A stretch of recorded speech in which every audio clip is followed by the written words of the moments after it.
ஆன்மீக நண்பர்கள் அனைவருக்கும் வணக்கம். இன்னைக்கு நம்முடைய சேனலில் பார்க்கக்கூடிய பதிவானது ரொம்பவே பயனளிக்கக்கூடிய ஒரு பதிவு தாங்க. இன்று தைப்பூசம், அதாவது வருடத்திற்கு ஒரு முறை வரக்கூடிய ரொம்பவே விசேஷமான நாளுங்க. முருகப்பெருமானுக்கு எப்படி கார்த்திகை நட்சத்திரம் விசேஷமானதோ அதே போல் பூசம் நட்சத்திரமும் விசேஷமானது. இந்த நாளில் நம்ம முருகப்பெருமான வழிபாடுகள் எல்லாம் செய்வதால் எண்ணற்ற நன்மைகளை நம்மளால் பெற முடியும். அந்த வகையில் தைப்பூசமும் பௌர்ணமியும் சேர்ந்து வரக்கூடிய இந்த ஒரு நன்னாளில் ஒரே ஒரு பொருளை நம்ம மறைத்து வைத்தோம் அப்படின்னா போதுங்க, நம்மளுடைய வீட்டில் தேவையான அத்தனை விதமான செல்வங்களும் வந்து சேரும். அந்த ஒரு பொருள் என்ன, அந்த பொருளை எங்கே மறைச்சி வைக்கணும் அப்படின்ற சில சுவாரஸ்யமான தகவல்களை தான் இந்த பதிவில் நம்ம பார்க்க போகிறோம். வீடியோக்குள்ளே போகிறதுக்கு முன்னாடி நீங்கள் இன்னும் நம்மளுடைய சேனலை சப்ஸ்கிரைப் பண்ணாமல் இருக்கீங்கன்னா மறக்காமல் சேனலை சப்ஸ்கிரைப் பண்ணிக்கோங்க. கூடவே பக்கத்தில் இருக்கிற பெல் ஐக்கானையும் கிளிக் பண்ணிக்கோங்க. அப்போ தான் நாங்கள் போடக்கூடிய வீடியோக்கள் எல்லாமே உங்களுக்கு நோட்டிஃபிகேஷனாக உடனுக்குடன் வந்தடையும். நீங்களும் பார்த்து பயன்பெறலாம். இப்போ வாங்க வீடியோக்குள்ளே போகலாம்.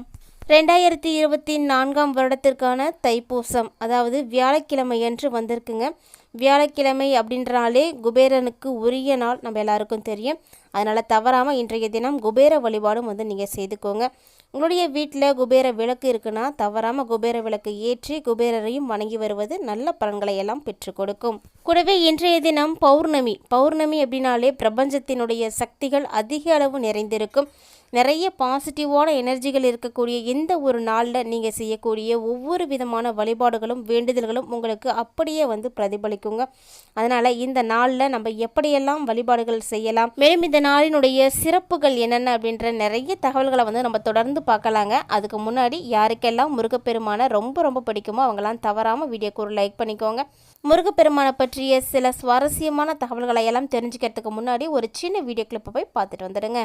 1500 ரூபாய் மதிப்பு கொண்ட ஒரிஜினல் கருங்காலி மாலை நம்ம கிட்ட 1100 ரூபாய் மட்டுமே. பாலிஸ்டர் மாலையும் நம்ம கிட்ட இருக்கு. 8 mm பாலிஸ்டர் மாலை வேணும்னா 1400 ரூபாய் வரும். கேஷ் ஆன் டெலிவரி நம்ம கிட்ட கிடையாதுங்க. ரொம்ப நம்பகத்தமையா தினமும் பாத்தீங்கன்னா நிறைய பேர் வாங்கிட்டு இருக்காங்க. மாலையிலேயே பல வகை இருக்குங்க. ஃபர்ஸ்ட் குவாலிட்டி மாலை இந்த ரேட்டுக்கு உங்களுக்கு எங்கேயுமே கிடைக்காதுங்க. கான்டாக்ட் 88 70 10 75 27.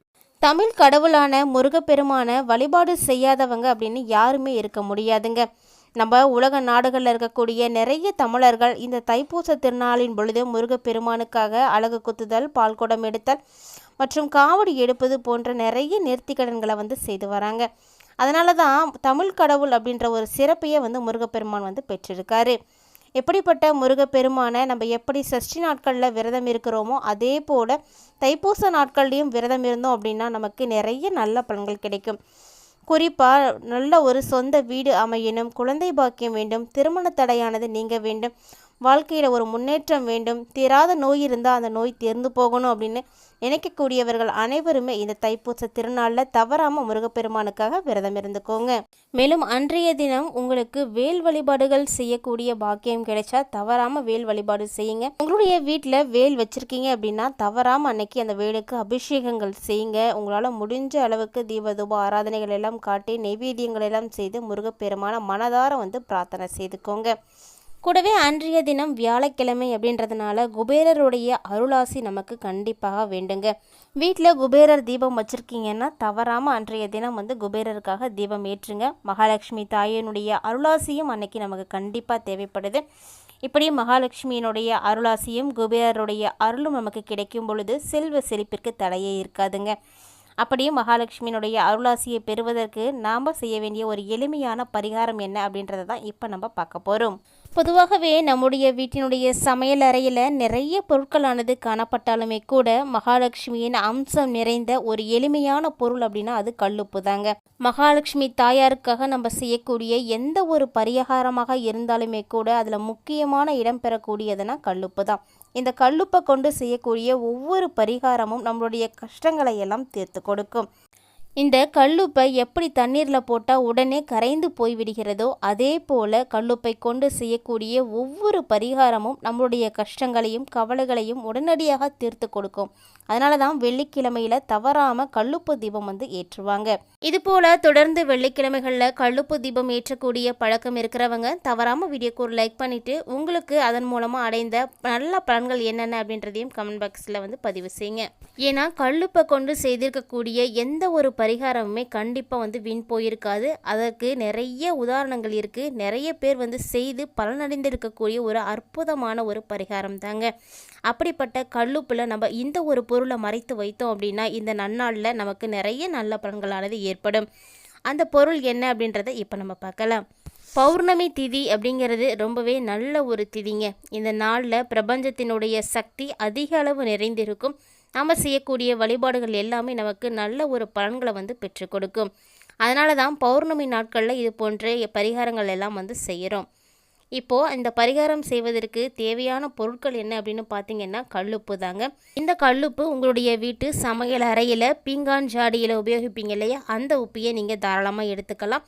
அந்த உப்பிற்கு நடுவில் நீங்கள் ஒளித்து மறைத்து வைக்கக்கூடிய அற்புதமான பொருள் என்ன அப்படின்னு பார்த்தீங்கன்னா 5 ரூபாய் நாணயம் தாங்க. இந்த 5 ரூபாய் நாணயத்தை எடுத்து ஒரு மஞ்சள் துணியில் முடிஞ்சுக்கோங்க. இப்போ அந்த முடிச்சை நீங்கள் வெளியில் எடுத்துகிட்டு வந்து பௌர்ணமியில் நல்லா ஜொலிக்கக்கூடிய நிலாவினுடைய ஒளி படுமாறு கைகளில் ஏந்தி கொண்டு சந்திர பகவானிடம் நீங்கள் வந்து பிரார்த்தனை செய்துக்கோங்க. உங்களுடைய வேண்டுதல்கள் அனைத்தும் சீக்கிரமாக நிறைவேற வேண்டும், கஷ்டங்கள் தீர வேண்டும், பணம் சேர வேண்டும் அப்படின்னு எந்த விதமான கோரிக்கையாக இருந்தாலும் நீங்கள் சந்திர பகவானிடம் மனதார வேண்டிக்கிட்டு அந்த முடிச்சை எடுத்துகிட்டு போய் உங்களுடைய கல்லுப்பு ஜாடியில் வந்து மறைச்சி வச்சிடுங்க. இப்படி மறைச்சி வச்சுட்டா அந்த கல்லுப்பை பயன்படுத்தலாமா அப்படின்னு நிறைய பேருக்கு வந்து சந்தேகம் இருக்கும். தொடர்ந்து நீங்கள் எப்போதும் போல் சமையலுக்கு அந்த கல்லுப்பையை வந்து பயன்படுத்திக்கலாம். கல்லுப்பு தீர்ந்துடுச்சு அப்படின்னா திரும்பவும் வந்து நிரப்பிக்கோங்க. இதே போல் மாதத்திற்கு ஒரு முறை பௌர்ணமி திதி வரும் பொழுது அந்த 5 ரூபாய் நாணயத்தை எடுத்து நீங்கள் நாணயத்தை வந்து அடுத்த முறை வந்து புதுசாக மாற்றிக்கோங்க. அந்த 5 ரூபாய் நாணயத்தை இங்கே ஆலயங்களுக்கு செல்றீங்க அப்படின்னா கோவில் உண்டியில் போட்டுடுங்க. இல்லைனா சுப செலவுகள் ஏதாவது செய்கிறீங்கன்னா அந்த செலவுகளோட அந்த 5 ரூபாய் நாணயத்தையும் வந்து சேர்த்து செய்துக்கோங்க. இந்த ஒரு பரிகாரம் பார்த்தீங்கன்னா ரொம்ப ரொம்ப எளிமையான பரிகாரம், எல்லாராலையும் செய்யக்கூடிய ஒரு பரிகாரம் தாங்க. இந்த ஒரு பரிகாரத்தை நம்பிக்கை இருக்கக்கூடியவங்க தவறாமல் இன்றைய தினம் அதாவது இரவு 7 மணிக்கு வந்து செய்துக்கோங்க. இரவு நேரங்களில் இந்த பௌர்ணமியில் நிலாவினுடைய ஒளி பார்த்திங்கன்னா ரொம்ப பிரகாசமாக இருக்கும். அதனால் கண்டிப்பாக நீங்கள் தவறாமல் சந்திர பகவானை வந்து தரிசனம் செய்துக்கோங்க. நம்முடைய வாழ்க்கையில் இருக்கக்கூடிய அத்தனை விதமான கஷ்டங்களும் தீர்ந்து போவதற்கு ஒரு எளிமையான பரிகாரம் தான். கூடவே அன்றைய தினம் ரொம்ப விசேஷமான தைப்பூசமும் நிறைந்து வந்திருப்பதால் முருகப்பெருமானுடைய ஆலயங்களுக்கு உங்களால் முடிந்த அபிஷேக பொருட்களை வந்து வாங்கி கொடுங்க. மேலும் அன்றைய தினம் உங்களால் முடிஞ்சால் அன்னதானம் செய்யுங்க. தானத்தில் சிறந்த தானமாக இருக்கக்கூடிய அன்னதானத்தை செய்வதால் நிறைய நல்ல பலன்கள் கிடைக்கும். நம்முடைய தோஷங்களானது நீங்கி போகும். முருகப்பெருமானை தொடர்ந்து வழிபாடு செய்வதால் கண்டிப்பாக குழந்தை பாக்கியம் கிடைக்கும். திருமண தடை இருந்தால் அதெல்லாம் நீங்கி போகுங்க. முருகனுடைய ஆலயங்களுக்கு சென்று முருகப்பெருமானுக்கு பிடித்த செவ்வரளி மலர், செம்பருத்தி பூ போன்றவற்றையெல்லாம் நீங்கள் வாங்கி கொடுக்கலாம். இல்லை உங்ககிட்ட இருக்குது அப்படின்னா நீங்களே உங்களுடைய கைகளால் வந்து தொடுத்து கொண்டு போய் மாலையாக வந்து முருகப்பெருமானுக்கு வந்து அணிவிச்சிட்டு வாங்க. வீட்டில் தைப்பூச விரதம் இருக்கக்கூடியவங்களாக இருக்கீங்கன்னா எப்போ இருக்கணும், எந்த நேரத்தில் இருக்கணும், தைப்பூச விரதத்தை எப்படியெல்லாம் இருக்கணும் அப்படின்னு ஏற்கனவே நம்ம நிறைய பதிவுகள் வந்து கொடுத்துருக்கோம். இன்னும் நம்ம சேனலை நீங்கள் பார்க்கல அப்படின்னா சேனலை விசிட் பண்ணி வீடியோக்களை எல்லாம் பார்த்து பயன்பெற்றுக்கோங்க. மேலும் தைப்பூச தினம் அப்படிங்கிறது ரொம்ப ரொம்ப விசேஷமானது. முருகப்பெருமான வழிபாடு செய்வதற்கு உகந்த நாளாக பார்க்கப்படக்கூடிய இந்த ஒரு தைப்பூசமானது எப்படி இவ்வளவு விசேஷமானது அப்படின்னு பார்த்தீங்கன்னா தைப்பூச நாளில் தான் முருகப்பெருமானுக்கு அன்னை வந்து ஞானவேல் வந்து கொடுத்துருக்காங்க. ஞானவேல் அப்படின்னாவே ரொம்பவே முக்கியமானதுங்க. இந்த வேலை போல எப்படி நமக்கு வேல் கூர்மையாக இருக்கின்றதோ அதே போல் நம்முடைய அறிவும் கூர்மையானதாக இருக்க வேண்டும். மேலும் அந்த வேல் நடுப்பகுதியில் எப்படி அகன்று காணப்படுதோ அதே போல் நம்முடைய அறிவு பறந்து விரிந்து காணப்பட வேண்டும். கீழ்முனையானது எப்படி ரொம்ப ஆழமாக காணப்படுகிறதோ அதே போல் நம்முடைய அறிவானது ரொம்ப ஆழமாகவும் இருக்க வேண்டுங்க. இந்த ஒரு அற்புதமான தத்துவத்தை வந்து நிலைநிறுத்துவதே தான் வேலினுடைய சிறப்பான அம்சம். வேல் என்றாலே வெற்றியை தாங்க குறிக்கும். வெற்றி வேலாக இருக்கக்கூடிய முருகப்பெருமான நம்ம வழிபாடுகள் செய்வதால் நம்முடைய வாழ்க்கையிலும் நிறைய வெற்றிகளானது நமக்கு கிடைக்கும். கூடவே இன்று இரவு 7 மணிக்கு மறக்காமல் குபேரருக்காக குபேர தீபம் ஏற்றிக்கோங்க. உங்களது வாழ்க்கையில் தேவையான அத்தனை விதமான செல்வ செழிப்புகளும் வந்து சேரும். கூடவே ஓம் குபேராய நமக அப்படின்ற மந்திரத்தை தவறாமல் கமெண்ட் பாக்ஸில் வந்து பதிவு செய்திடுங்க. இந்த ஒரு பதிவின் மூலமாக தைப்பூச திருநாளினுடைய சிறப்புகளை பற்றியும் அன்றைய தினம் வள்ளலார் ஜோதி வடிவில் நமக்கு காட்சி கொடுத்துருக்காரு. அதனால் வள்ளலார் பெருமானையும் தவறாமல் வந்து வழிபாடு செய்துக்கோங்க. இந்த நாளில் என்னென்ன சிறப்புகள் இருக்குது அப்படின்றதையெல்லாம் நீங்கள் தெளிவாக தெரிஞ்சிட்ருப்பீங்கன்னு நினைக்கிறேன். இந்த வீடியோ உங்களுக்கு பிடிச்சிருந்தால் லைக் பண்ணுங்கள், ஷேர் பண்ணுங்கள், மறக்காமல் கமெண்ட் பண்ணுங்கள். மேலும் இது போன்ற மற்றும் ஒரு சுவாரஸ்யமான ஆன்மீக பதிவில் சந்திக்கலாம்.